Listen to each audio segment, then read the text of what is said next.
October 2వ తేదీన మనకి పవిత్రమైనటువంటి మహాలయ అమావాస్య రానుందండి. ఈ మహాలయ అమావాస్య రోజున మనకి సూర్యగ్రహణం కూడా సంభవిస్తుందండి. అయితే ఈ సంవత్సరం అంటే 2024వ సంవత్సరంలో ఇది రెండవ సూర్యగ్రహణం అని చెప్పవచ్చు. అయితే ఈ సూర్యగ్రహణం అనేది చాలా చాలా కీడుతో వస్తుందని చెప్పి పండితులు చెప్తున్నారు. అంతేకాదండి, ఈ సూర్యగ్రహణం 600 సంవత్సరాల తర్వాత మళ్ళీ మనకి వస్తుంది అని చెప్పి పండితులు చెబుతున్నారు.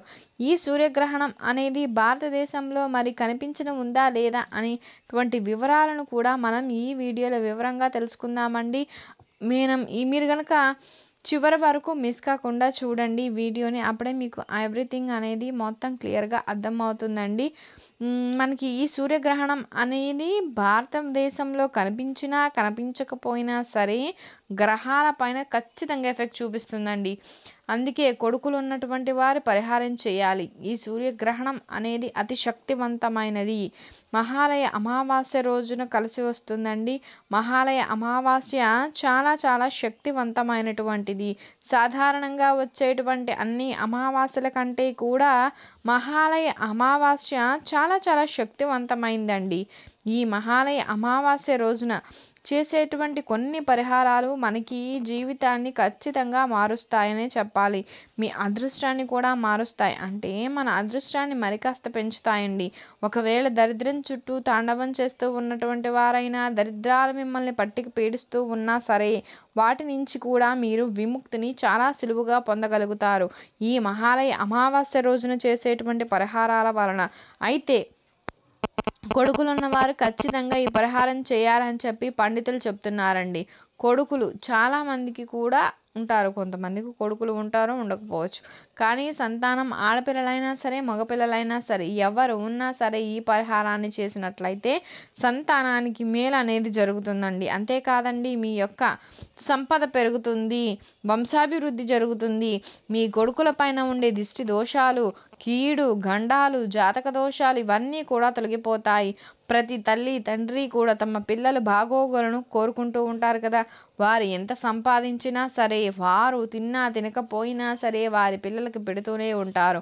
వారు సంపాదించింది మొత్తం కూడా వారి పిల్లలకు అంటే పిల్లలకే ఇస్తూ ఉంటారు. అలా వారు ఏ కష్టం చేసినా సరే వారి కొడుకుల కోసము, పిల్లల కోసము, కొడుకులు వారి వంశాన్ని కాపాడి వంశాభివృద్ధి చేసేవారు కొడుకులు కాబట్టి కొడుకుల మీద కొంత ప్రేమను ఎక్కువగానే చూపిస్తారు. ఆ కొడుకులకి ఎంత చిన్న లోటు జరిగినా, ఆ కొడుకులు బాధపడినా సరే తట్టుకోలేకపోతారు.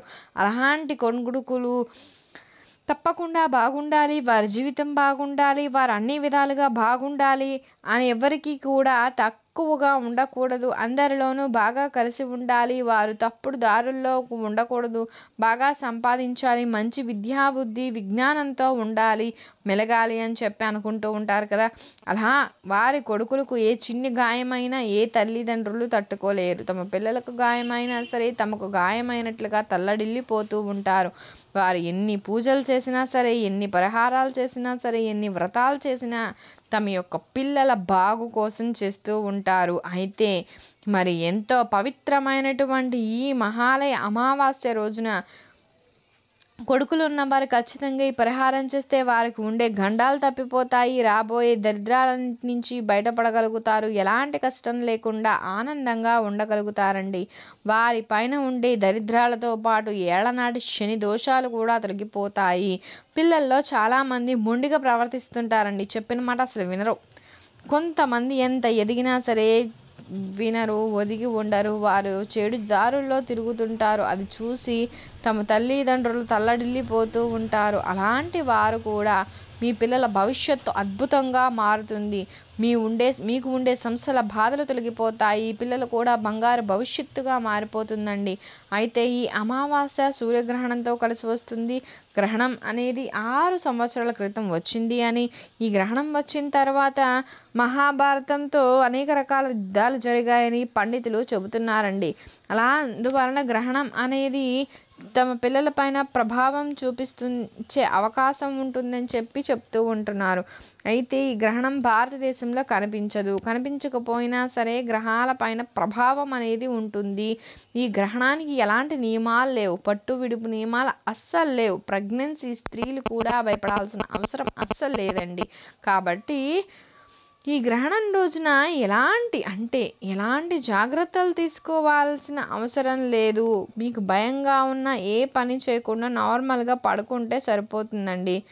ఇలా మహాలయ అమావాస్య సూర్యగ్రహణం రోజున ఈ విధంగా పట్టు విడుపు నియమాలు లేవు, పాటించాల్సిన అవసరం అయితే లేదు. మరి మహాలయ అమావాస్య పితృదేవతలకు ఇష్టమైనది. పితృపక్షంలో వచ్చేటువంటి ఈ అమావాస్యని మహాలయ అమావాస్య అంటారు. మహాలయ అమావాస్య రోజున పితృదేవతలను ఎవరైతే పూజిస్తారో అలాంటి వారికి పితృగండాలు, పితృదోషాలు తొలగిపోతాయి. ఇంకా మహాలయ పక్షం మొత్తం కూడా పితృదేవతలను పూజించలేనటువంటి వారు మహాలయ పక్షంలో వచ్చినటువంటి మహాలయ అమావాస్య రోజున పితృపక్షంలో వచ్చినటువంటి మహాలయ అమావాస్య రోజున చేసేటువంటి పితృదేవతల యొక్క పూజలు అనేవి తప్పకుండా మంచి ఫలితం తెచ్చిపెడతాయి. పితృదేవతల ఆత్మ శాంతిస్తుంది. అందువల్ల మీకు దీవెనలు ఇస్తారండి. అందువల్ల కుటుంబంలో గొడవలు ఉండవు, చికాకులు ఉండవు, ఏ డిస్టర్బెన్సెస్ ఉండవు. పిల్లలు చెప్పిన మాట వింటూ ఉంటారు. ఉద్యోగపరంగా మంచి లాభాలు తెచ్చిపెడతాయి. అంతేకాదండి, పిల్లలకి ఎలాంటి లోటు ఉండదు. కుటుంబంలో దాంపత్య జీవితంలో కూడా అన్యోన్యత ఉంటుంది. దాంతోపాటు ఆర్థికంగా కూడా బాగా ఎదగగలుగుతారు. అప్పుల సమస్యలు కూడా తొలగిపోతాయి. మీ జీవితం అనేది మీకు నచ్చిన విధంగా మారిపోయే అవకాశం ఉంటుంది. అంతేకాకుండా జీవితంలో కష్టాలు అనేవి ఉండవు. ఈ విధంగా ఎవరైతే మహాలయ అమావాస్య రోజుల్లో ఈ యొక్క మహాలయ అమావాస్య రోజున చేసేటువంటి కొన్ని దాన ధర్మాలు అనేవి పిల్లలకు మంచి భవిష్యత్తుని తెచ్చి పెడతాయి. ఎందుకు అంటే మనకు దాన ధర్మాలను మించినటువంటి పుణ్యం లేదని సాక్షాత్తు శాస్త్రమే తెలియజేస్తుంది. ఈ విధంగా మనకి పురాణాల ప్రకారం ఒక అద్భుతమైన కథ కూడా ఉందండి. దానకర్ణుడు అనేటువంటి ఒక వ్యక్తి, ఆ దానకర్ణుడు అనేటువంటి వారు ప్రతి ఒక్కరికి దానం చేసేటువంటి వారు. ప్రతి పేదవారికి బంగారం, వెండి, నగలు ఇచ్చి అందరినీ ఆదుకునేవాడు. అలా తమకు ఉన్న సంపదను పూర్తిగా దానం చేసి ఒకానొక ఈ రోజున కాలం చెల్లిపోయి తాను మరణిస్తాడండి. అలా మరణానంతరం తనకు స్వర్గానికి ద్వారాలు తెరుచుకుంటాయి. కానీ స్వర్గానికి వెళ్ళేటువంటి మార్గంలో తనకి ఆకలికి వేసి చెట్టుకు ఉండే పండును కోసుకొని తిందామని ప్రయత్నిస్తూ ఉంటాడు. కానీ అలా చెట్టుకు ఉన్నటువంటి పండును కోయగానే ఆ పండు బంగారంగా మారిపోతుంది. మరి ఆ పండు తినకుండా అక్కడే వదిలేసేసి మళ్ళీ వెళ్ళిపోతుంటాడు. అలా చేయగా దారిలోని దాహం వేస్తుంది. దారిలో దాహం వేసినాక ఆ నీటిని తాగాలి అనుకుని బావిలో నుంచి నీటిని తోడి తాగుతుండగా ఆ నీరు కూడా బంగారంగా మారిపోతుంది. ఏంటి ఇలా జరుగుతుంది అని కర్ణుడు వెంటనే సూర్యభగవానుడి దగ్గరికి వెళతాడు. సూర్యభగవానుడి దగ్గరికి వెళ్ళగానే సూర్యభగవానుడికి తమ యొక్క సమస్యను చెబుతాడు. ఏం ముట్టినా బంగారంగా మారుతుంది, నాకు ఆకలి దప్పిక తీరట్లేదు అని. అప్పుడు సూర్యుడు ఇలా చెబుతాడు, నీకు 15 రోజుల పాటు గడువు ఇస్తున్నాను. 15 రోజుల్లో నువ్వు భూలోకానికి వెళ్ళి ఆకలితో ఉన్నటువంటి వారికి అన్నం దానం చెయ్యి, దాహంతో ఉన్న వారికి దాహం దానం చెయ్యి, ఇలా దాన ధర్మాలు చెయ్యి, వీళ్ళని పుణ్యాలు చెయ్యి అని చెప్పి సూర్యుడు 15 రోజుల పాటు సెలవుని ఇస్తాడు. తరువాత సూర్యుడు సెలవుని ఇచ్చిన తరువాత సరే అని చెప్పి భూలోకానికి అక్కడకు వెళ్ళి అందరికీ దాన ధర్మాలు, అన్నదానాలు, సంతర్పణలు చేస్తూ ఉంటాడు. అన్ని ఆలయాలలో దాన ధర్మాలు, అన్నదాన కార్యక్రమాలు చేస్తాడు. అలా 15 రోజులు పూర్తి కాగానే పితృదేవతలకు నమస్కారం చేసుకొని పితృపూజలు, పితృతర్పణాలు చేసి మహాలయ పక్షంగా పేరు ఉంటుంది. ఆ మహాలయ పక్షం అంటే పితృపక్షం 15 రోజులు దానిని అంటారండి. ఈ పితృపక్షంలో ఇలా అందరికీ దాన ధర్మాలు, అన్నదానాలు చేసి పితృదేవతలను పూజించి 15 రోజులు పూర్తవ్వగానే మళ్ళీ తిరిగి స్వర్గానికి వెళతారండి.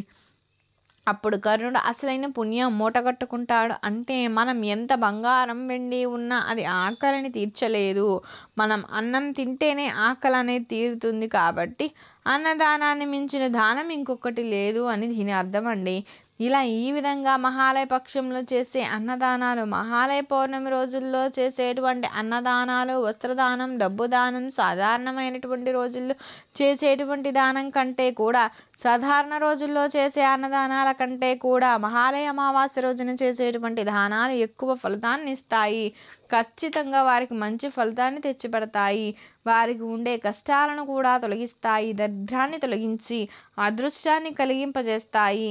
కాబట్టి ఎవరైతే ఈ మహాలయ అమావాస్య రోజుల కొడుకులు ఉండేటువంటి వారు లేక పిల్లలు ఉండేటువంటి వారు, తమ సంతానం ఆడపిల్లలైనా మగపిల్లలైనా అందరికీ కూడా మేలు జరుగుతుంది.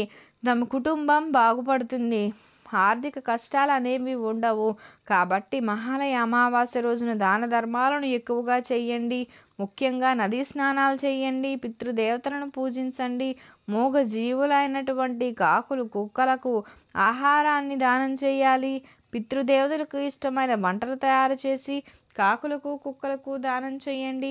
అంటే ఆహారం దానం చేయాలి, ఆహారం పెట్టాలి. దాంతోపాటు పిత్తలు, పక్షులు ఇలాంటి వాటికి బియ్యం వేయాలి. అంతేకాదండి, ఈ అమావాస్య రోజున ఎవరైనా సరే నదీ స్నానం చేయగలిగితే వారి యొక్క దోషాలు తొలగిపోతాయి. పితృతర్పణాలు చేయగలిగితే పితృదేవతల యొక్క అత్యున్నతమైనటువంటి మంచి దీవెనలను మనం పొందగలుగుతాం. అందువల్ల కుటుంబం, వంశం రెండూ కూడా వంశోద్ధారకం జరుగుతాయి. అంతేకాదు కుటుంబంలో అసలు కష్టాలు అనేవి రావు. సంతానం బాగుంటుంది. అదేవిధంగా ఆర్థిక రీత్యా కష్టాలు కూడా రావు. అదృష్టం కూడా పొందగలుగుతారండి. ఇలా మహాలయ అమావాస్య రోజున చేసేటువంటి పరిహారాలు, పూజలు, పితృ కార్యక్రమాలు చాలా మంచి ఫలితాన్ని తెచ్చిపెడతాయి.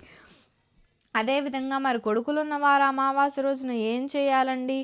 కొడుకులు ఉన్నటువంటి వారు ఈ పవిత్రమైన అమావాస్య రోజున చేసేటువంటి కొన్ని పరిహారాలు మనకి కొన్ని మంచి ఫలితాలు ఇస్తాయి. మన ఇంటిలో ఉన్న దరిద్రాన్ని, జ్యేష్ఠాదేవిని కూడా తొలగిస్తాయి. జ్యేష్ఠాదేవిని తొలగిస్తాయి. ధనానికి లోటు లేకుండా చేస్తారు. ఒక మట్టి పాత్ర తీసుకొని అందులో కల్లు ఉప్పు పోసి, లవంగాలు, నిమ్మకాయ, పసుపు, కుంకుమ, పచ్చకర్పూరము, అట్లానే ఒక యాలుక ఇవన్నీ కూడా వేసి మట్టి పాత్రను పట్టుకొని ఇల్లంతా తిరగాలండి. ఆ విధంగా చేసిన తర్వాత ఏమిటంటే ఆ మట్టి పాత్రను ఏదైనా సరే ఒక రహస్య ప్రదేశంలో పెట్టాలండి. ఈ పరిహారాన్ని కూడా కాస్త రహస్యంగానే చేస్తే చాలా మంచిది. అప్పుడే మనకి మంచి ఫలితం అనేది లభిస్తుంది. రహస్యంగా చేసేటువంటి పరిహారాలకి చాలా ఉత్తమ ఫలితాలు అనేవి లభిస్తాయండి. అందువలన అమావాస్య రోజున ఇలా రహస్యంగా ఉప్పుతో పరిహారం చేసి ఆ తర్వాత ఉప్పు బావుల్ని ఎవరూ చూడని ప్రదేశంలో పెట్టి 5 రోజులు పూర్తయిన తర్వాత ఉప్పుని పారే నీటిలో కానీ లేక కవర్లో కానీ వేసి మూటలాగా కట్టి డస్ట్బిన్లో వేసేయాలి. ఈ విధంగా చేస్తే ఇంట్లో దుష్టశక్తుల చెడు ప్రభావం తొలగిపోతుంది. అంతేకాదండి, మీ ఇంటిలో ఉండే దుష్టశక్తి ప్రభావాలు ఖచ్చితంగా తొలగిపోతాయి. ఇంట్లో ఏ మూలన ఏ చెడు శక్తి దాగి ఉన్నా ఖచ్చితంగా చెడు శక్తి యొక్క చెడు ప్రభావం తొలగిపోయి అదృష్టం కలిసి వస్తుంది. అయితే మరి ఉప్పును ఏం చేయాలి అని తెలుసుకున్నాం కదా. కొడుకులు ఉండేటువంటి వారు కొడుకులకు తప్పకుండా ఎలా చేయాలి? అదేవిధంగా ఇంటి గుమ్మానికి నిమ్మకాయను తీసుకుని ఆ నిమ్మకాయకు నిండుగా కాటుకను లేక మసిని లేక బొగ్గు లేకపోతే కుంకుమను నిండుగా బాగా అద్దాలి. నిమ్మకాయ చుట్టూ కూడా అలా కాటుక లేదా మసి, బొగ్గు లేదా ఇలా కుంకుమని నిమ్మకాయ చుట్టూ అద్ది ఆ నిమ్మకాయతో ఇంటికి దిష్టిని తీసి ఆ దిష్టి తీసినటువంటి నిమ్మకాయను దూరంగా ఎవ్వరూ తొక్కని ప్రదేశంలో పడేయాలండి. ఆ విధంగా కనుక చేసినట్లయితే ఇంటికి ఉండే ఘోర దరిద్రాలు, నరదిష్టి సహితం పోతుంది. నరదిష్టికి నల్ల రాయి కూడా పగులుతుంది అని చెబుతారు పెద్దలు. ఆ నరదిష్టి పోవాలి అంటే ఖచ్చితంగా ఈ శక్తివంతమైన అమావాస్య రోజున దిష్టి తీయాలి. మీ ఇంట్లో కానీ కొడుకులు కానీ కూతుళ్ళు కానీ మగ కానీ ఆడ సంతానమైనా సరే ఇలా దిష్టి తీస్తే వారికి ఉండే దరిద్రం తొలగిపోతుంది. జాతకంలోని దోషం తొలగి విముక్తి పొందుతారు. శని దోషాల నుంచి బయటపడగలుగుతారు. ఈ విధంగా చేసినట్లయితే శని దోషాల నుంచి బయటపడగలుగుతారండి. వారికి తెలియకుండా మనకు తెలియకుండా వచ్చే ఆపదల నుంచి బయటపడగలుగుతారు. అలాంటి వాటిని అడ్డుకోవడానికి ఇది బాగా ఉపయోగపడే పరిహారం అండి.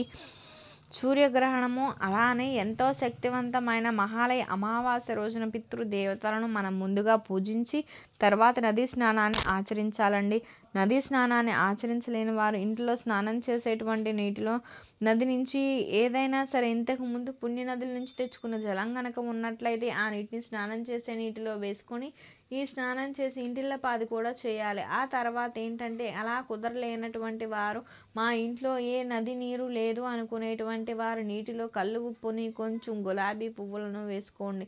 7 పుణ్య నదుల్లో స్నానం చేసిన పుణ్యం లభిస్తుంది. ఆ తర్వాత మీరు సంతానం అంటే మీ ఇంటిలో ఉండే మగ సంతానాన్ని కూడా లేదా ఆడపిల్లలనైనా మగపిల్లలనైనా వారి పితృదేవతలను తలుచుకొని మొక్కమని వారి ఆశీర్వాదం తీసుకోమని చెప్పాలి. ఇంటిలో ఉండే పెద్దల ఆశీస్సులు కూడా తీసుకోమని చెప్పాలి. వారికి ఈ విధంగా దిష్టిని తీయాలి. ఈ పరిహారాన్ని చేయాలి అంటే ఒక బౌల్ని తీసుకోవాలండి.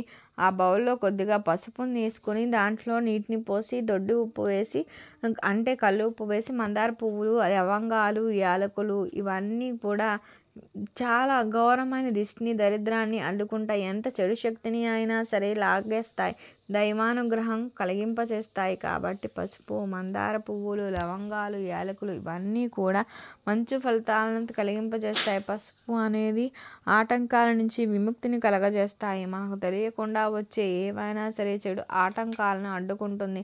పసుపు గణపతి యొక్క రూపం. గౌరీమాతకి చాలా ఇష్టం. అన్ని విఘ్నాలను తొలగించే శక్తి పసుపుకి ఉంటుంది కదా.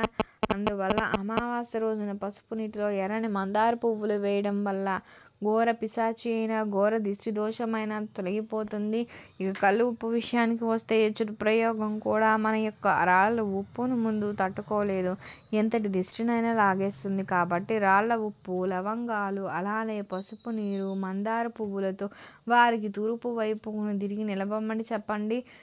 తర్వాత ఆ నీటిలో పెద్ద దిష్టిని తీయండి. ఎడమవైపు 3 సార్లు, కుడివైపు 3 సార్లు తిప్పి తల నుంచి కాళ్ళ వరకు 3 సార్లు, వెనుక తల నుంచి కాళ్ళ వరకు 3 సార్లు తిప్పి ఆ నీటిని దూరంగా ఎవరూ తొక్కని ప్రదేశంలో పోసి వెనక్కి తిరిగి చూడుకోకుండా రావాలి. ఇలా గనక చేస్తే పిల్లలు ఆరోగ్యవంతులుగా ఎదుగుతారు. మంచి బలం, బుద్ధి, జ్ఞానం లభిస్తుంది.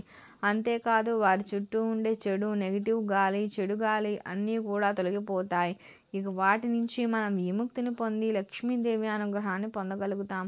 ఇదండి ఎంతో పవిత్రమైన శక్తివంతమైన మహాలయ అమావాస్య అక్టోబర్ 2వ తేదీన వస్తుంది కదా.